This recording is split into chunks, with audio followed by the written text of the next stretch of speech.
There are a lot of different types of consultants out there, and they all specialize in different areas. So, how do you know which type of consultant you should hire to get you started on your journey? We're going to get into that in today's video. Hi, everybody. I'm Gustafson. I own and operate 2 assisted living facilities, and I created this channel to help people just like you learn the ins and outs of investing in assisted living. Welcome to Assisted Living Investing.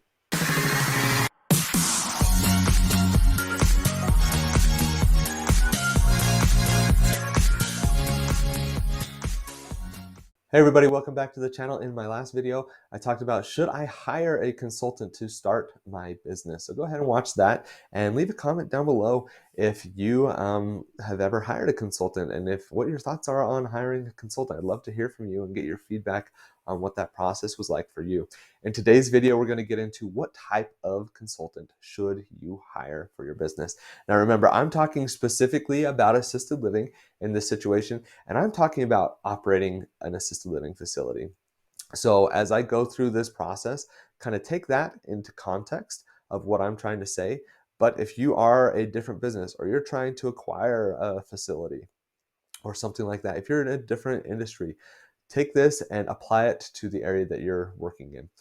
It's still going to be very useful information for you and kind of help you through the process. And so I'm hoping that you'll get something from this. Comment down below if you find it helpful. Comment down below if you're looking for a different type of person to help you out with things. This channel is obviously about assisted living, but I think there's a lot of information in here that's really good for just general business owners. And so make sure you comment. Let me know. I'd love to give you guys content, even if it's not assisted living related, that's going to help you through the process of getting your business up and running and helping you be successful.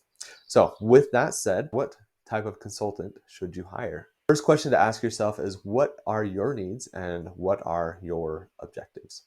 Now, the first point that you want to consider when you're trying to identify a consultant is, what do you really need from that consultant? What do you need them for? What's your objective in hiring this consultant? In assisted living, there are kind of two main areas that I can think of where you might need a consultant. The first one is the purchasing process. So if you are looking to purchase an existing facility or you want to purchase using a certain type of loan product, finding a mentor or a consultant with experience in that area will go a really long way. So this is actually something that I do. I have closed 2 deals on SBA 7A loans, and I've talked about that in a previous video about using an SBA 7A loan.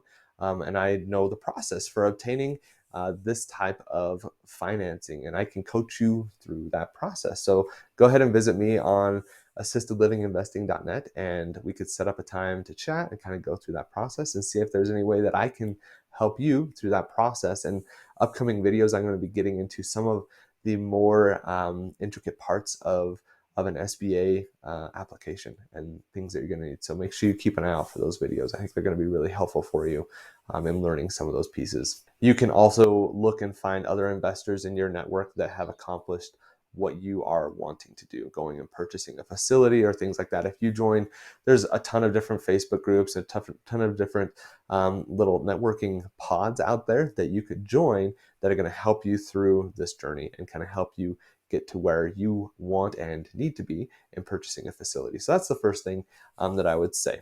The second one is a facility startup or putting your facility into maintenance mode.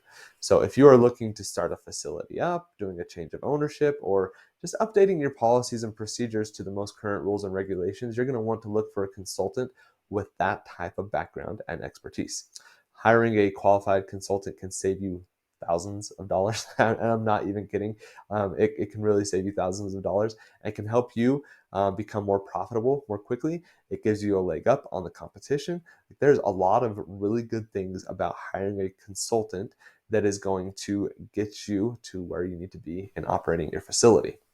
Now, a good consultant can also help you get out of a mess that you might be in. So I shared with you in the last video, we found that we had to hire a consultant. It was actually mandated to us by the state in a survey that we had.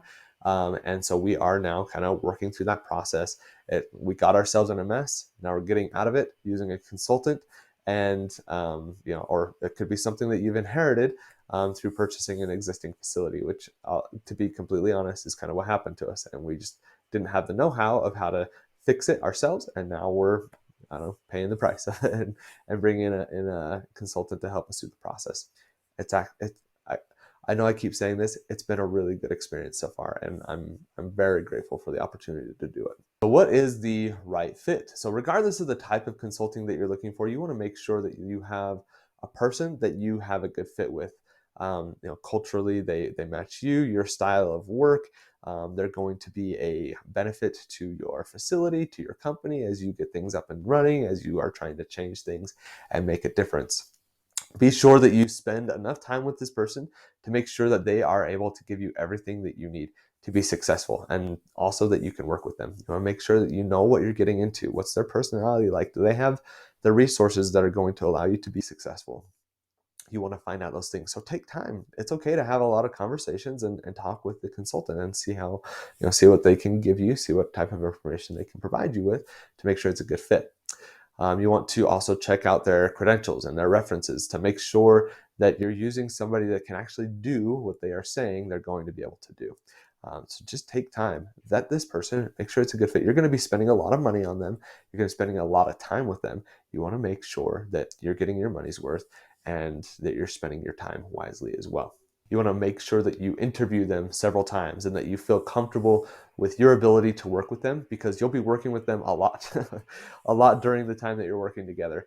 For us, we have like I think it's 10, 12-month contract that we are working with our consultant, and I'm talking with her on a right now daily basis. Like, it's a lot of work, a lot of stuff back and forth and working through things. And if I had somebody that I just didn't get along with, or I hated every time I saw that phone number coming up on my phone, it's not worth it. So make sure you have somebody that you can really talk with, because you're going to be working with them a lot. So what about the money? Consultants very rarely do their work for free. So don't go into this relationship thinking that it's going to be a freebie. Even if it's somebody in your network, somebody in your family that says they could do it for free, I would suggest that you compensate them, give them a little bit of something, take them out to dinner if they won't accept money. Like, do whatever you can to show your appreciation for what they're working on. But if you're hiring a consultant, this is not going to be something that you do for free. They're giving you a big service. They're doing a lot of work for you. Make sure that you go into this knowing that you're going to be paying them some money. Making sure that you fairly compensate your consultant is also going to just make sure that they are doing a good job for you. Making sure, you don't want to say, oh yeah, I'll give you $300 if you give me 12 months of work. That's not cool. Make sure you give them enough money that's going to, incentivize them to do a good job for you. They usually are going to set their price.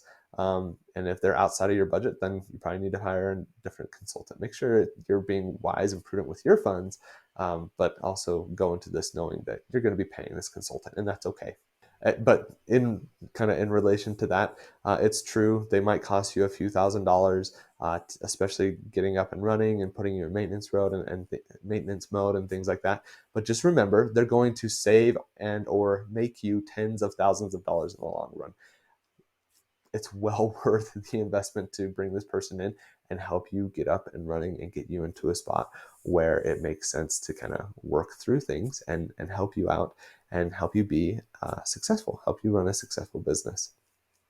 If you choose to move forward with a consultant, though, make sure that you have the funds sufficient to pay that consultant. You don't want to have a check bounce when you send it to them. You don't want to put yourself in a bad situation where you just can't afford it. Make sure you have the funds in place before you get started. And just also recognize that there are cheaper consultants out there, and that doesn't mean that they are the best deal. The most expensive consultants also are not always the best. That's why you are taking time to really get to know this person and see how they might fit with you. What types of conversations do you have? Do you enjoy talking to this person? Do you not? Do they have their references said that they can really get you out of the bind that you're in? What type of situation are you finding yourself in? And how's it going to help you learn and grow and progress? Make sure you just are investing the time up front to get in there and really talk to this consultant and figure out how you guys can work together to build something that is just going to be an awesome product, an awesome business at the end of the day. In my next video, I'm going to get into how to go and find a consultant. What are some of those resources where you can go out and find a consultant to help you out? To learn more about investing in assisted living, make sure you visit me on assistedlivinginvesting.net. I've got free resources out there. You can set up a coaching call with me, and we can chat about your situation and see if there's anything I can do to help you out. And then please don't forget that it doesn't take a lot, just a little bit. Just keep making progress. If you do it every day, step by step by step, you keep making progress, I promise you that you will be successful. Thanks for watching and have a great day.